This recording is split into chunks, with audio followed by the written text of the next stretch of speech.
Hello everyone, Merry Christmas and a Happy New Year. Dito naman tayo sa politika. Parang nagpapalitan lang tayo politika at saka Yulos family, especially kay Golden Couple. So tapos na tayo kay Golden Couple, dito naman tayo sa politika o dito naman sa mga nangyayari ngayon sa ating bansa. Para bang nahikayat ako gumawa ng sarili kong opinion or reaction dito ngayon sa nagte-trending na isiniwalat ni BP Sara na isa sa magiging legal team niya sa impeachment proceedings ay ang kanyang ama na si ex-PRRD. At dahil sa revelasyon na yon ni BP Sara, halos kung saan-saan ka ngayon mag-scroll sa YouTube ng mga mainstream media, halos topic nila si PRRD o yung mag-ama. Para bang balisa sila or kinakabahan sila o hindi mo malaman kung natatakot ba sila na magiging member si PRRD sa legal team sa impeachment process sa January pagbalik nila galing sa break kasi naka-break ngayon ang ating mga mambabatas. So ngayon, isa sa mga napanood ko na interview sa mainstream media ay ito si Franz Castro. Alam naman natin na si Franz Castro ay kinamumuhian niya ang mga Duterte at isa siya sa mga nag-file ng impeachment laban kay BP Sara. So panoorin natin itong interview sa kanya ni Miss Katrina ng ANC News. Representative Castro, what makes you and the Makabayan bloc say that the decision to tap former President Rodrigo Duterte to become one of her lawyers in these impeachment cases is a desperate move on the part of the Dutertes? Well, we see it as a political maneuver, and we know naman this a father and daughter tandem. They would make they would make the impeachment trial a drama or comedy, no? Later on, Katrina siguro magiging mag standing out, no? Magkakaroon ng grandstanding. Sa salita pa lang niyang standing out, which is ang tamang term ay grandstanding. Well anyway, let's continue. Standing, no? Yung mag-ama. Kaya baka ma-divert, no, yung mga issues. Kaya isa na naman ito, no, na diversionary tactic by the father and daughter. Does this mean that you have no confidence with regard to the former president's prowess in terms of being a lawyer? Well, as we can see in his record, so the record show, no, as a lawyer, ano ba yung naging what's the performance of the former president as a lawyer? At we can see naman Katrina yung kanyang mga reasoning, mga logic, no, talagang kumbaga pag tinignan natin ay wala talaga sa hulog. Kaya hala. Kune-question niya yung performance o yung capability ni PRRD as a lawyer. Alin o sino kaya sa kanilang dalawa ang magaling? Kung tutuusin si PRRD, marami nang napatunayan. Naging president na nga eh. So eto, ano bang napatunayan nito? Di ba convicted ito at makakaliwa. So kung papipiliin ang taong bayan, sino bang pipiliin? Ito si Franz Castro o yung presidente ng Pilipinas na may napatunayan at dekalidad na serbisyo nung siya pa ang nakaupo. So let's continue. Bigyan natin ng benefit of the doubt. Kaya well, karapatan din naman talaga din ni Vice President na gawing lawyer niya yung kanyang father. Mm-hmm. And how actually are you preparing for a potential face-off with the former president? In your words, you are expecting the former president to make the impeachment proceedings a big comedy or a drama. How do you intend to stop that if and when that happens? We will going to be very serious. No, this is a serious matter. Accountability of public fund. So nagre-ready rin kami, no, just in case na matuloy yung impeachment, we are ready for our private lawyers din, no, na to face off with the battery of lawyers of the Vice President. So siseryosohin namin ito, Katrina. And how are those private lawyers helping you to prep up for the impeachment proceedings? Well, katulad nung in-announce namin, so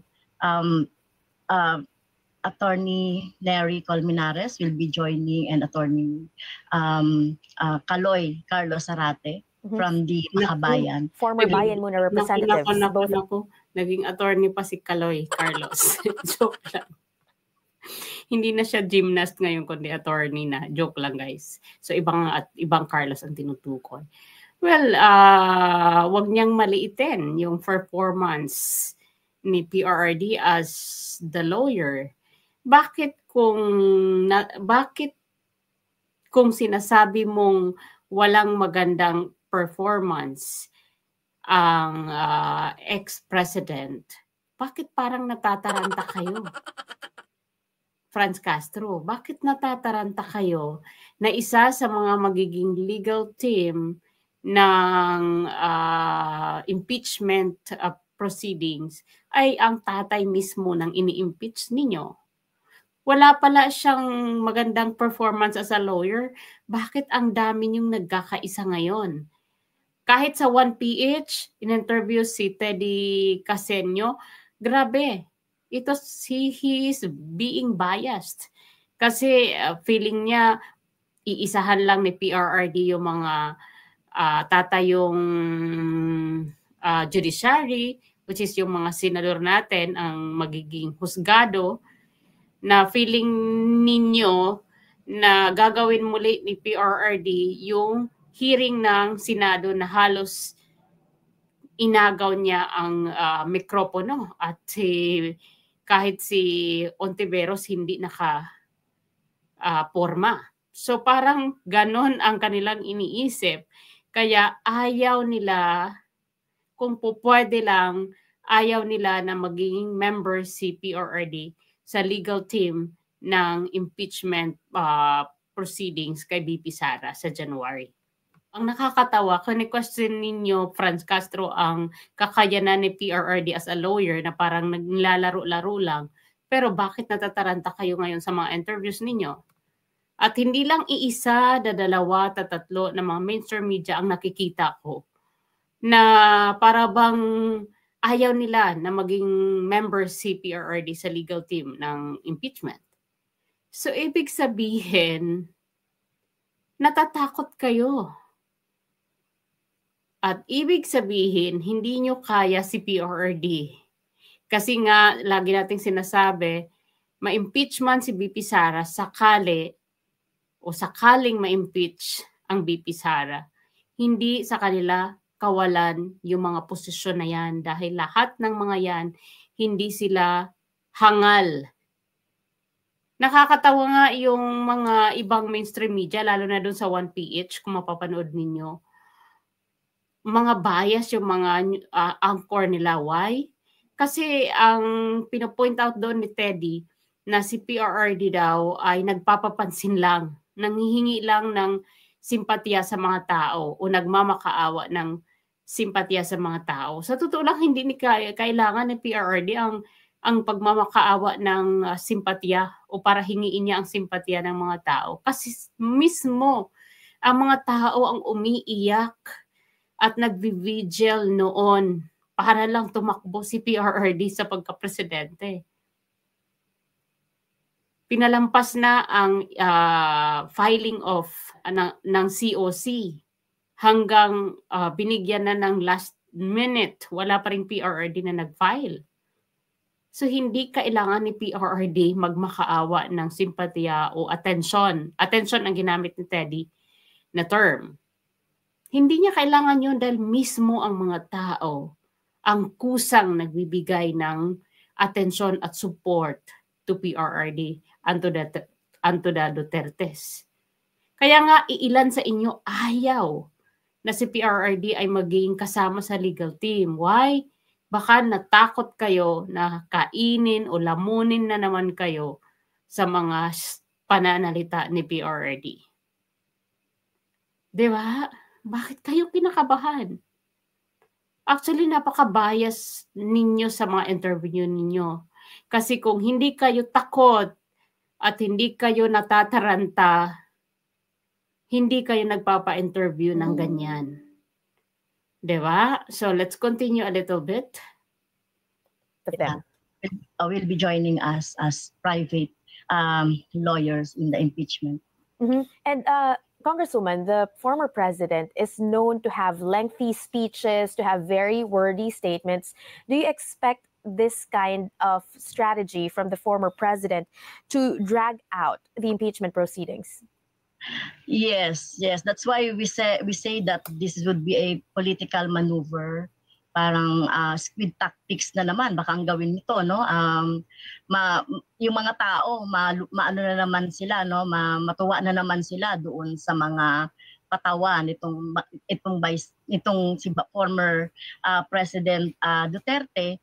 Kaya na-expect talaga namin yan. Kaya talagang sabi natin, to counter this, we will be very, very serious talaga doon sa... Bakit? Sino ba nagsabing maglaro-laro lang kayo? At kanina, yung sinare natin, yung ANC News. Ito naman, na isi-share ko ngayon, ito yung kay Teddy. Reaction doon sa statement nga ng VP Sara na isa sa magiging legal team ng impeachment ay ang kanyang ama. So, pakinggan natin ng bahagya itong kay Teddy Casenio.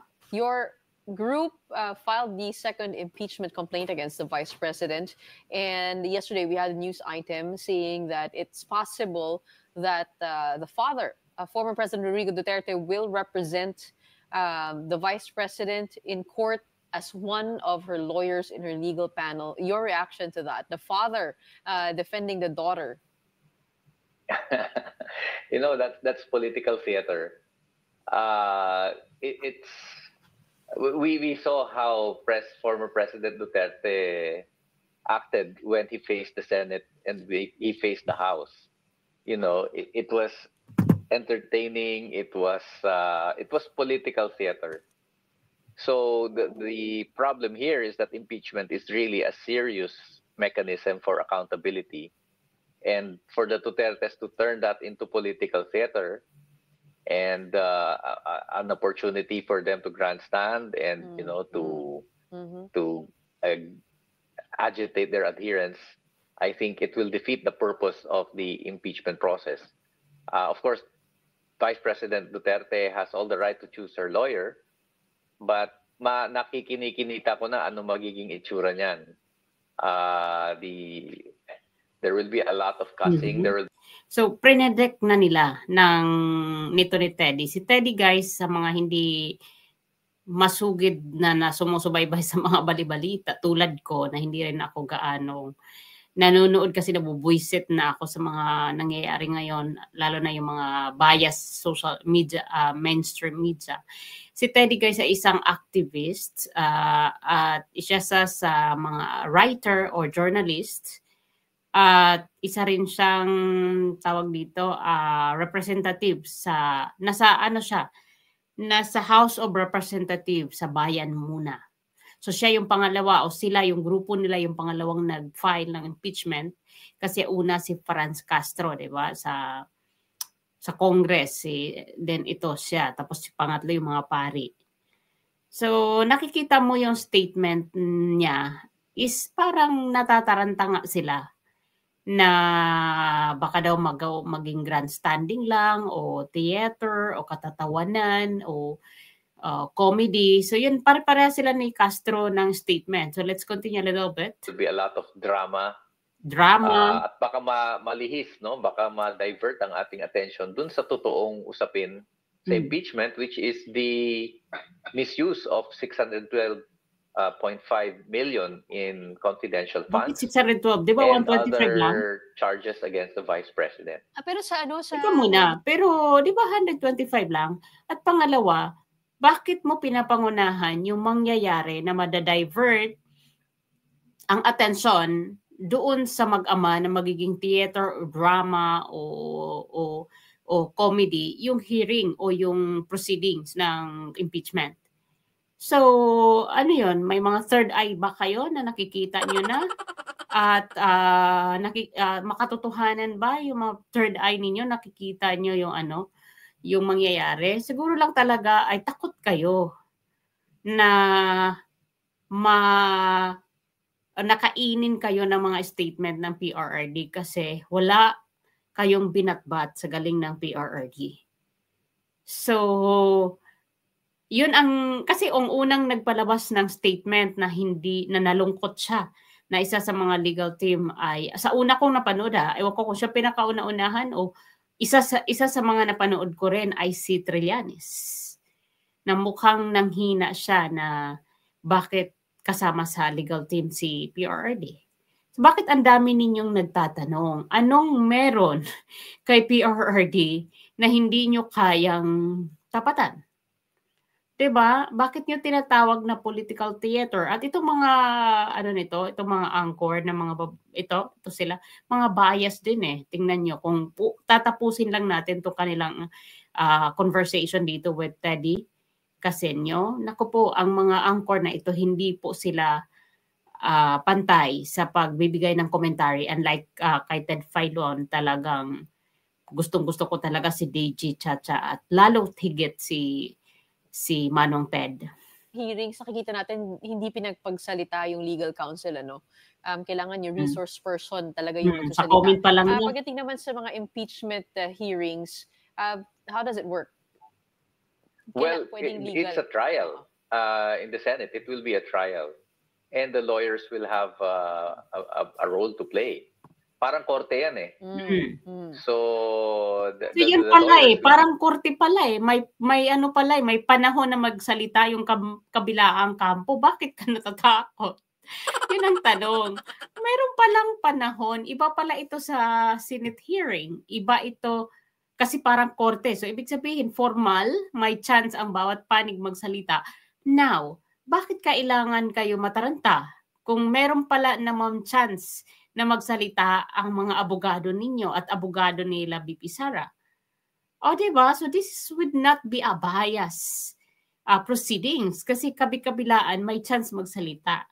Ang nagtataka lang ang mga tulad naming mga OFW at yung mga naniniwala sa mga PRRD kung bakit o sa mga Duterte kung bakit kayo atat na atat magsalita sa ganitong mga interview sa mainstream media na bakit kasali si PRRD sa mga legal team ng impeachment. Let's continue a little bit. Be speaking. And the accused, unless she testifies, is the one who is just sitting there silent.